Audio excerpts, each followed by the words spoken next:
If you have your Bibles, let's go to 1 Corinthians 11:23 to 26. Actually, alam ko po, dinistribute na po sa atin on our way in yung mga communion elements.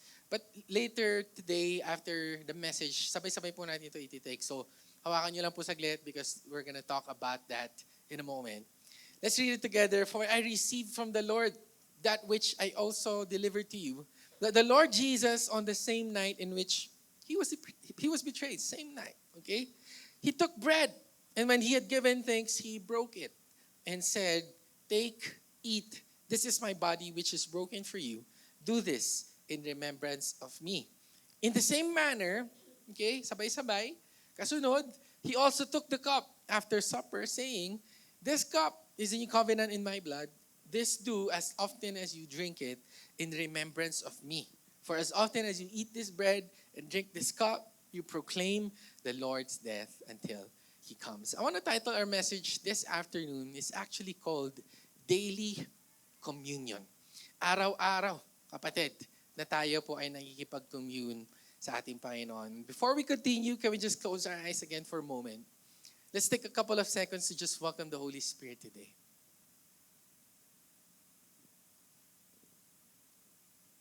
Holy Spirit, we welcome you. We need you.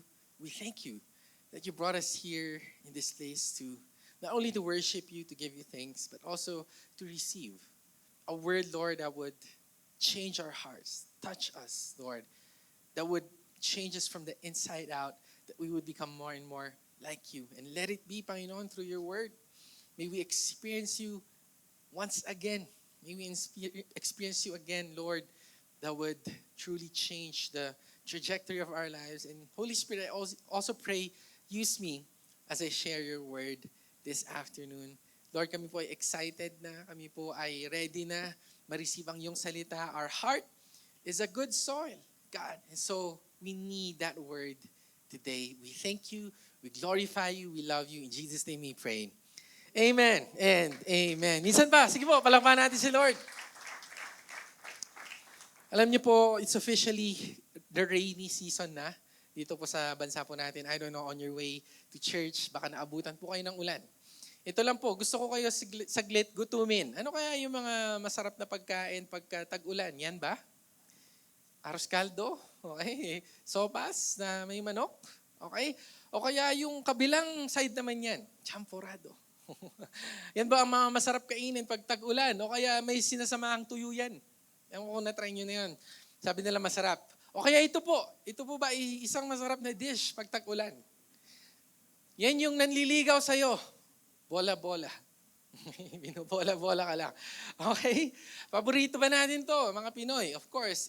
Ako naman, personally, pagka tag-ulan na, ito po yung isa sa mga kinikrave ko eh. Yan. Ramen.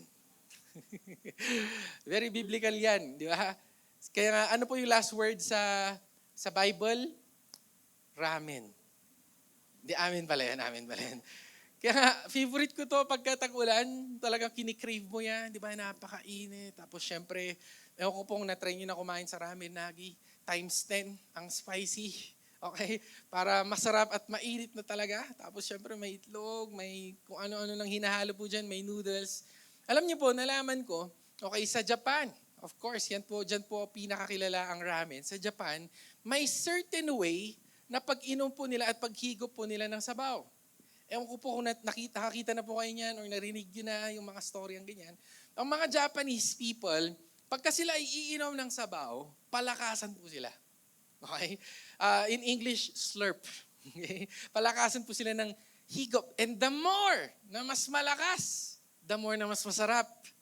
Kaya pag ikaw ay pumunta doon at walang tunog ang paghigop mo, it's a sign of disrespect sa kanila. So, the more na mas maingay, it's a sign of respect. It's a sign of, okay, sinasabi natin, masarap tong dish na to, nire-respect ko yung gumawa nito, at ako ay nagpapasalamat. And this is the way they eat ramen in Japan. So, there's a way. There's a certain way to eat it. There's a certain way to do it. There's a certain way to drink from it. And of course, ang title po natin, it's called Daily Communion. Alam ko po sa atin, marami po tayong mga misconceptions sa communion. But see, that's what we're gonna talk about today.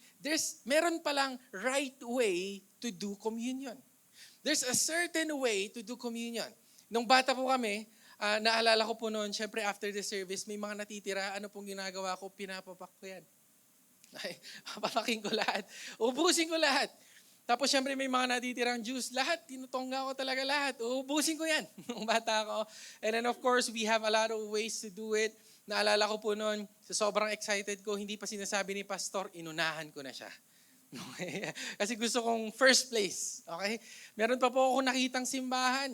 Yung church nila, yung bread po nila, ang pinapamigay, loaf bread na isang buo. Gusto niyo ba yon sa church natin? Sabi ko, parang gusto ko nun Parang every Sunday may take out tayo. Meron pa po ako nakita, yung wine nila, isang bote talaga. Papamigay sa church. You see yun? Gusto ko yun. And there's a right way to do it. I know, marami po tayong misconceptions. Or maybe, naging tradition na lang po ito sa atin. Naging tradition na lang ng church po natin. But what is the right way to do it? Or another question is, how should we take communion?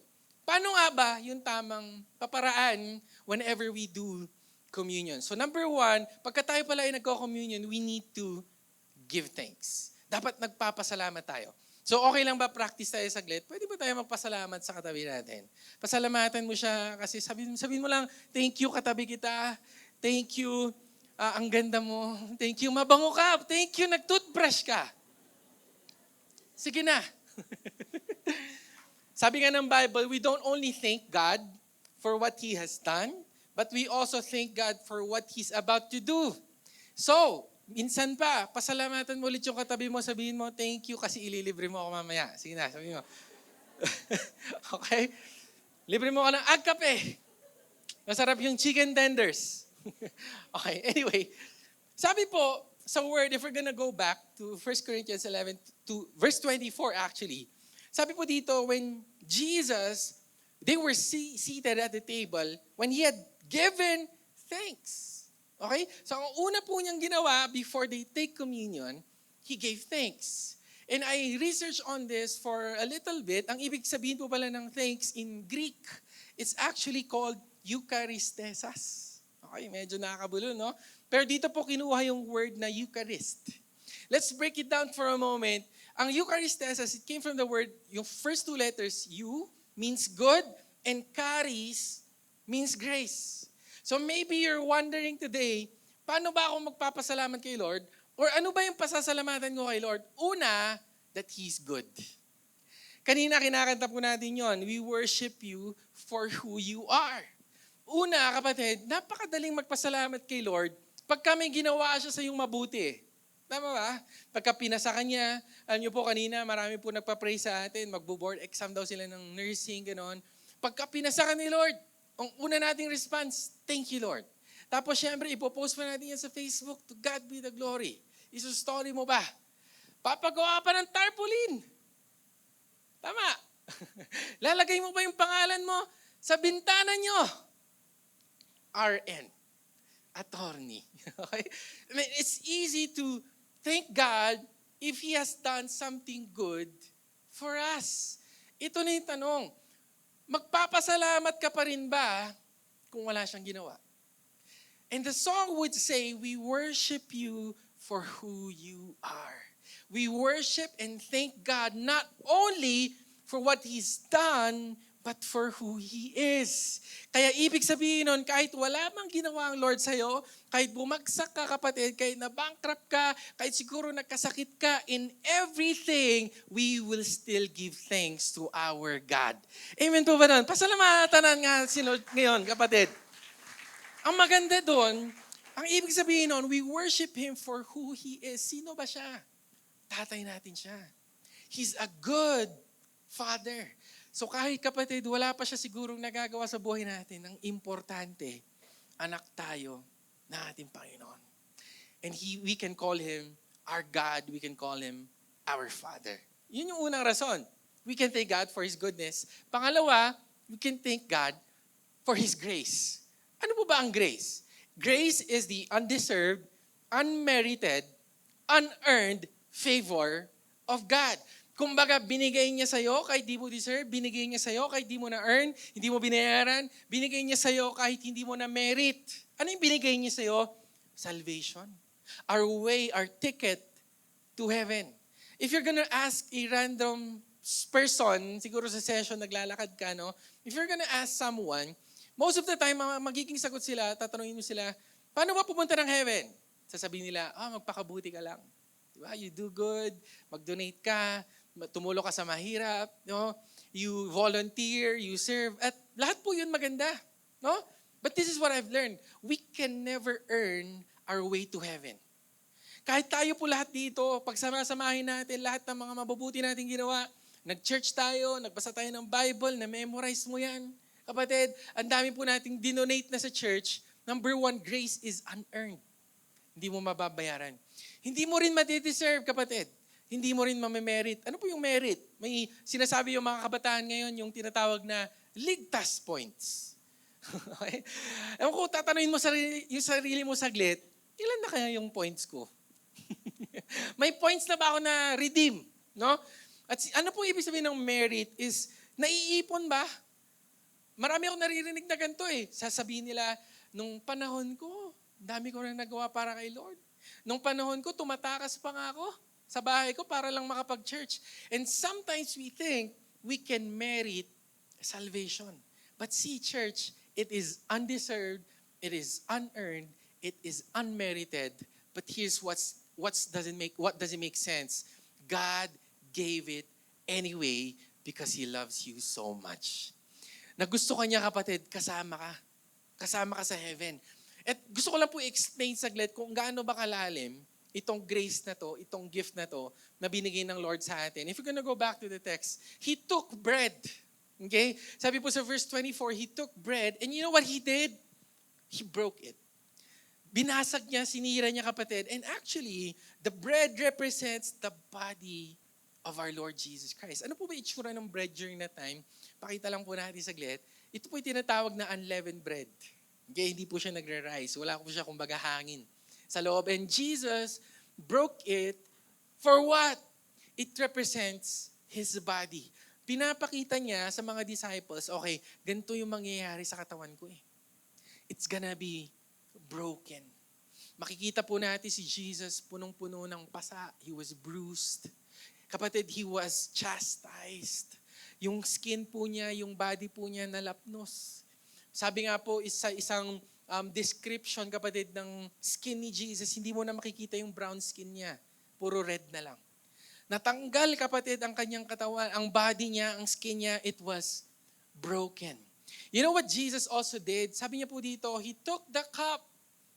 It represents His blood. And actually, most of the time when they would take communion, ang inumin po nila is wine. Okay? Ewan ko kung umiinom kayo ng red wine. Sabi nila, healthy yan sa puso natin. Okay? Kaya, paunti-unti lang. No? Anyway, nag-research ako saglit. Ano bang process sa paggawa ng wine? Pakita natin next slide. Ganito po pala ginagawa ang wine. Kaya maasim. Okay. Kaya, minsan may makukuha kang buhok. Okay. Kasi, ang ginagawa po sa grapes, tatapak-tapakan yan, no? It's gonna be crushed. It's gonna be pressed. Hanggang lumabas yung juice na sinasabi. And out of it is wine. And the reason why Jesus was trying to put this picture sa disciples is because it's actually a prophecy of what's gonna happen sa kanyang katawan. His body was broken, it was pressed, it was crushed, and out of it was blood. Blood for our freedom. Blood for our transgressions and our iniquities at lahat po ng ating mga magpagkakasala. Binayaran po ng ating Panginoon sa cross. At ito pa, He also received all the shame. Okay? Lahat po ng shame natin, kinuha na niya. Lahat po ng guilt natin, kinuha na niya. Paano? I want to show you a picture of a Roman sponge. During the time of Jesus, ito po yung sponge na ginagamit ng mga Romans during this time. Ano po ba yan? Alam niyo po, when Jesus was on the cross, sabi niya, uhaw ako. Nauuhaw ako, I'm thirsty. Ano po pinainom ng mga Roman soldier kay Jesus? They took a sponge, they squeezed it, it absorbed everything pinainom kay Lord. Pero alam niyo po ba, ito pong sponge po na to, ginagamit to ng mga Roman soldier. Kasi noong unang panahon, wala pang bidet nun. Ngayon nga, may portable bidet na. No? Pag nagta-travel nga kami, nagbabaon ako ng portable bidet. So pagka mga Roman soldiers, kapatid, pag sila ay magna number 2, okay, ito pong gagamitin nila panglinis sa kanila. And the same sponge is what they used para painumin na ating Panginoon. Imagine the shame that he felt, that he received. And all that. Sabi ko, Lord, lahat ng ginawa mong yun, dapat ako yun eh. Dahil sa kasalanan ko, dapat ako yun eh. Dapat ako yung napako sa krus eh. Dapat ako yung napahiya eh. Dapat ako yung pinatay ng ganun eh. That's what I deserve. But because of the love of God, sabi niya sa'yo, mahal na mahal ko ito, ako na lang. Ako na lang. And so, if we lost reasons to thank God, bumalik ka sa grace niya, hindi ka mauubusan. Kapatid. Because we get so caught up. Ang dami nating mga complaints sa buhay. Lord, wala akong ganito. Hindi ako pumasa. Lord, ba't yung buhay namin ganito? Birthday ko pa. Pero hindi ko na-experience yung saya. Ba't ganito yung pamilya ko? Ba't ganito yung tatay ko? Ba't ganito yung nanay ko? And a lot of reasons to compare and be depressed. But see, what God is trying to tell us today is to have an attitude of gratitude. Na kapatid, sana sa everyday buhay natin, pinapasalamatan natin, una pa lang yung grace ni Lord. At yun pa lang kapatid, sapat na. Amen po ba nun? Lahat po ng meron tayo, lahat po ng blessings natin ngayon, we would not receive it if not for the cross and the grace of the Lord. Praise God. So whenever we take communion, actually, may nagtanong, sabi nila, gaano ba kadalas dapat mag-communion? No? Kasi ang church po natin, we only do it once a month to remember what Jesus Christ has done. But the real answer is, it should be daily communion. Gaano kadalas? Kung gaano kadalas kumain, ganon ka rin kadalas magpasalamat. Tayo kasi, pagkakain agad, ang bilis eh. No, thank you. Amen. Ang bilis, di ba? Meron pa kayo, nasubo na eh. Ay, sorry Lord. Meron ako laki na, nasubo na, niluwal pa, tapos nag-thank you. Kaya sinabing communion because whenever we eat, we commune. Kaya sinasabi ng Lord, sana kung gaano ka kadalas kumain, sana reminder yun sa'yo na yung pagkain mo na yan, actually in the first place, di mo deserve.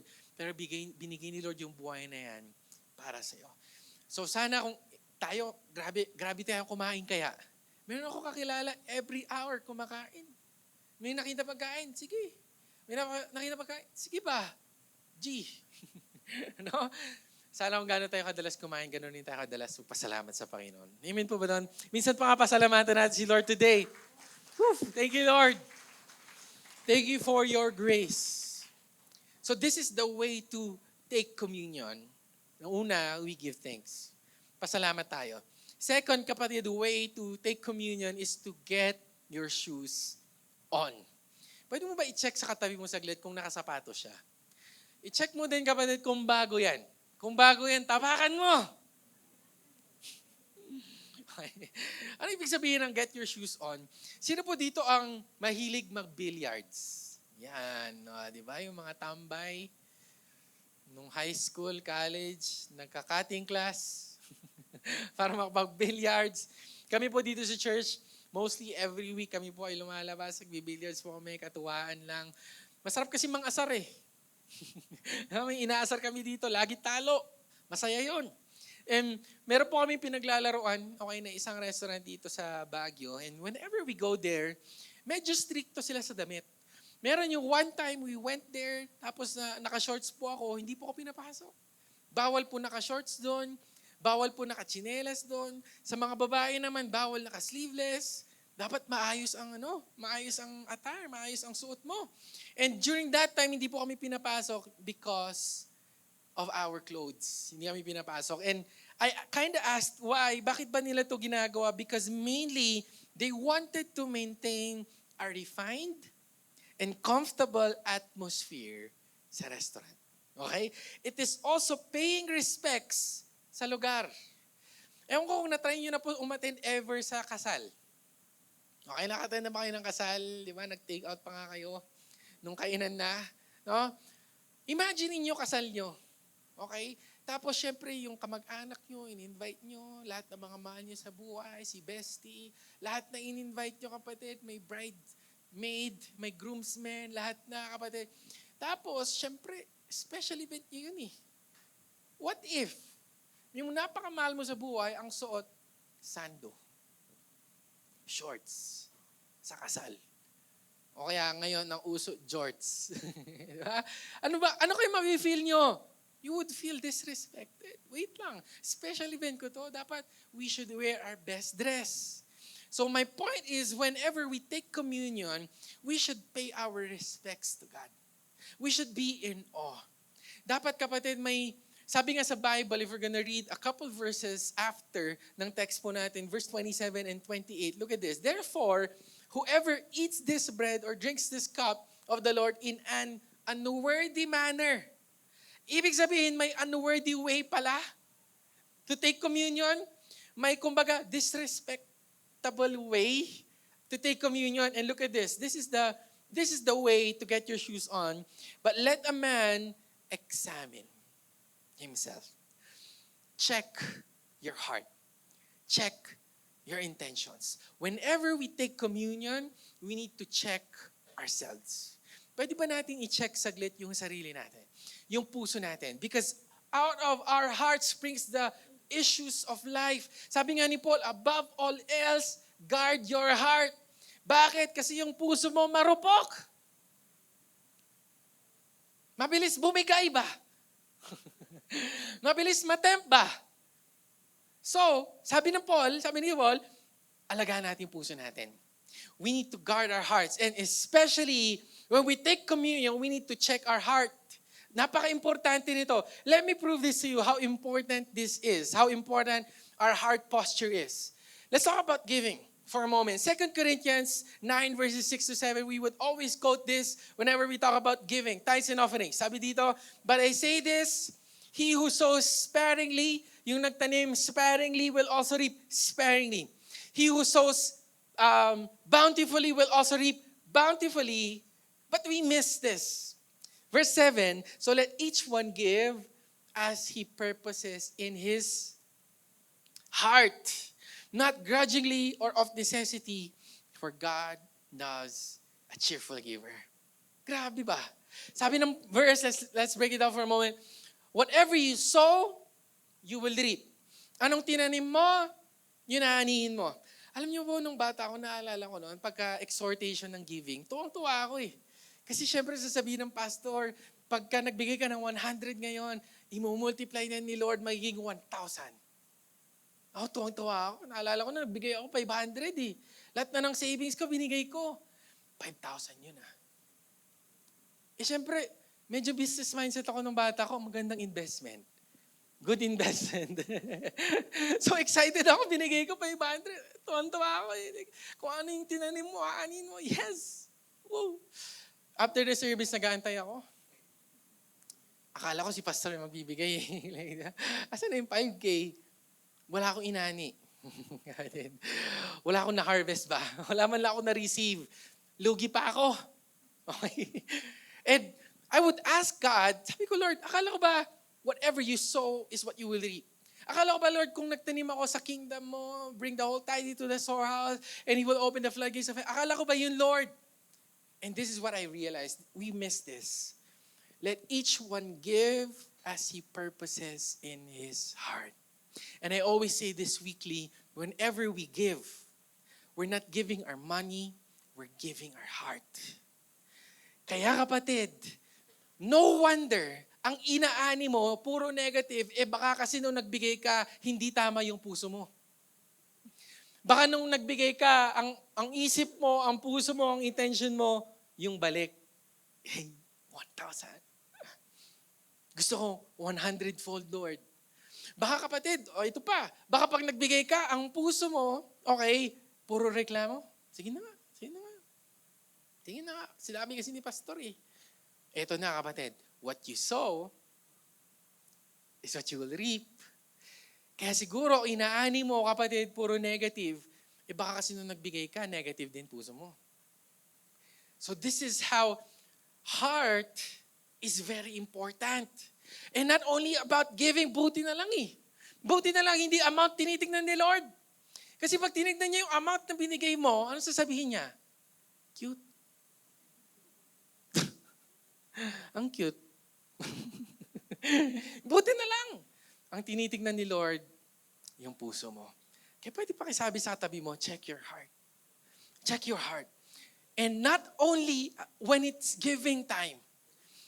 Not only, kapatid, pagka tayo ay nagbibigay na sa church or nagdo-donate, it's also, buti na lang hindi niya sinabi dito, tithes and offering eh.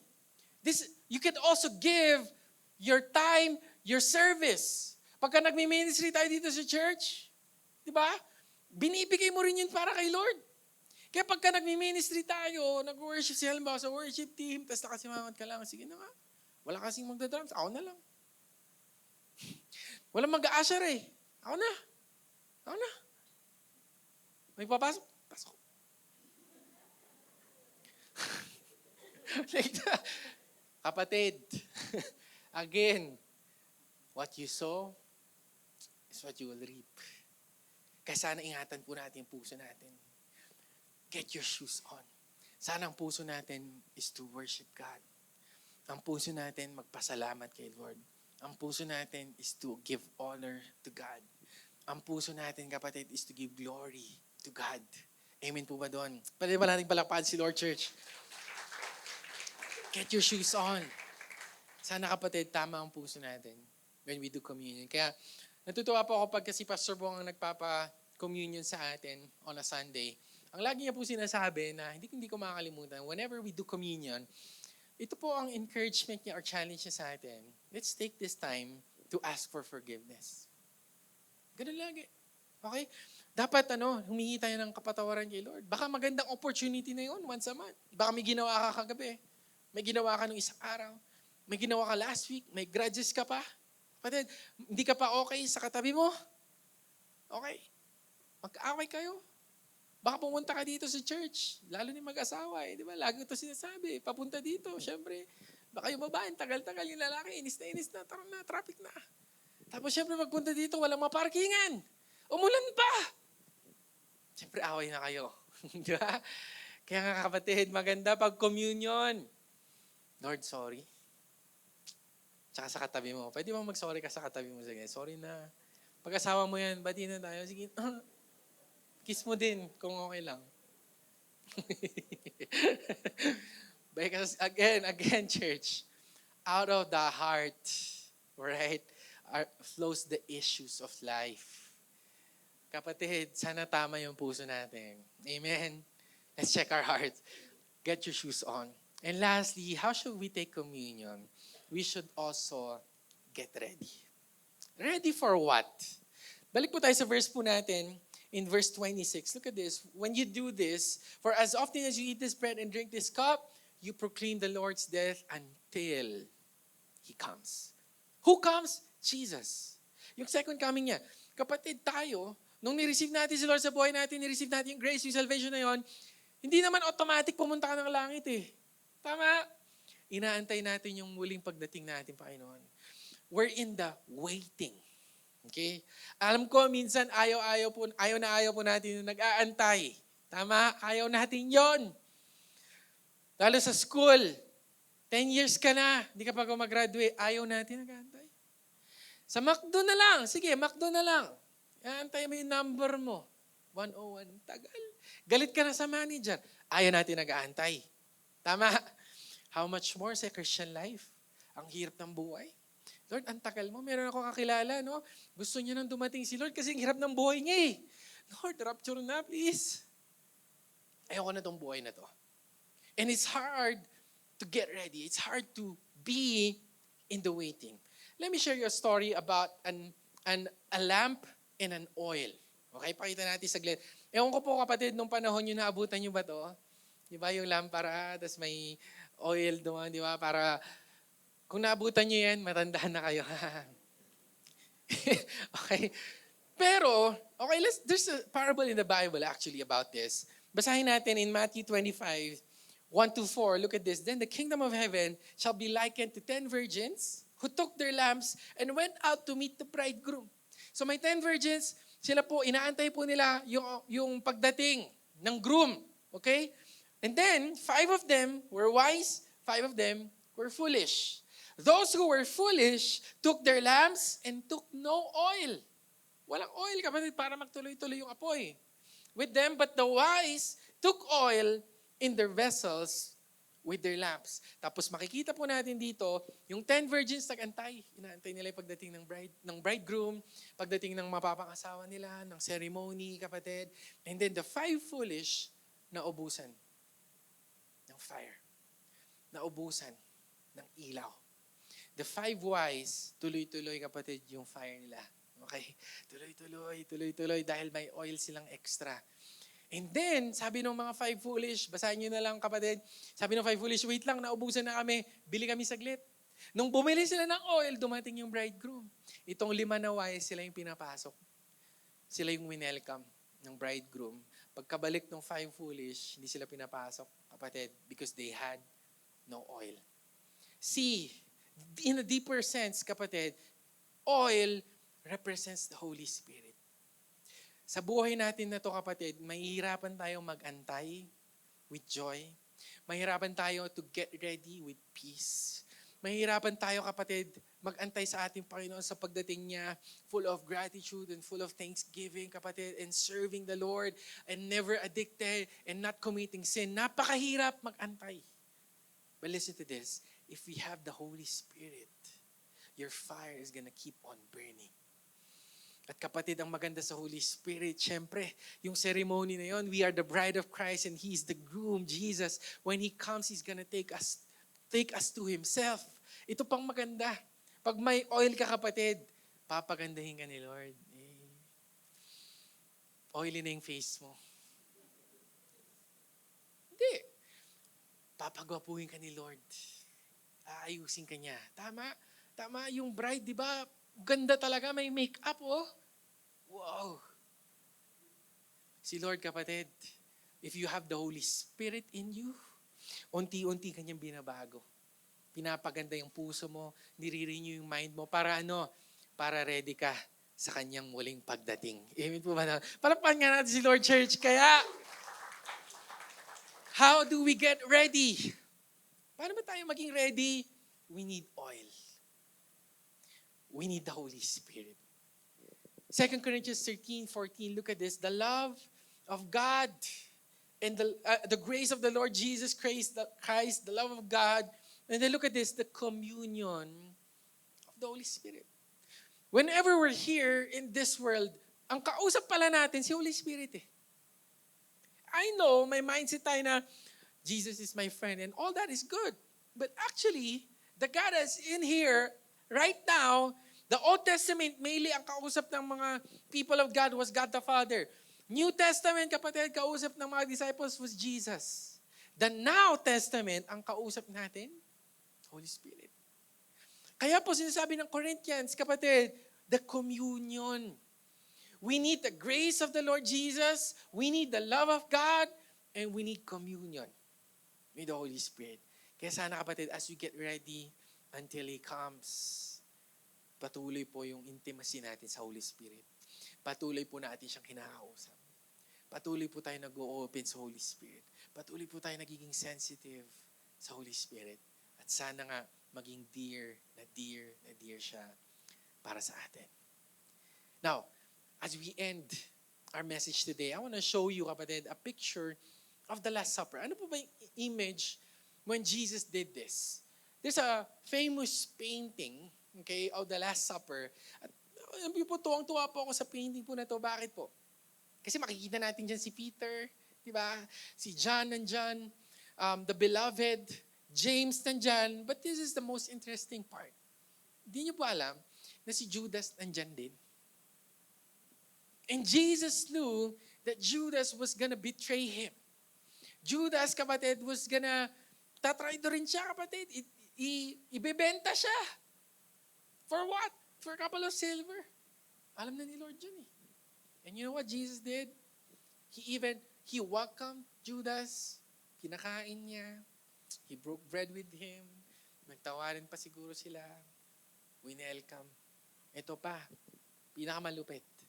Before Jesus was crucified, dito po natin mababasa yung washing of the feet. And Jesus even washed the feet of Judas. And alam niyo, minsan ako, pagka binabasa ko yung Bible, dami kong tanong, bakit? Bakit gagawin? Lord, binitray ka niyan, bakit mo i-welcome? Bakit mo papakainin, Lord? Bakit mo hugasan ng paa? Ibibitray ka niyan eh. But you know what? The Lord convicted me. Sabi niya, and I realized, wait, si Judas, ako yun eh. Si Judas, ilang beses ko nga binitray si Lord eh. Si Judas, ilang beses ko nga pinagpalit si Lord sa riches. Nakailang, Lord, last na to. I-bless mo lang ako, i-serve na kita buong buhay ko. Nakailang ganun na tayo sa ating Panginoon. Ilang beses natin siya pinagpalit. Ilang beses natin siya ni-reject. Ilang beses tayo nagkasala. Si Judas, that's me. And God still welcomed me. God still invited me. God still gave food. And wow, yung mismong buhay ng Panginoon, binigay niya para sa akin. Sino ako? He who had no sin became sin so that we may be the righteousness of God. Thank you, Lord.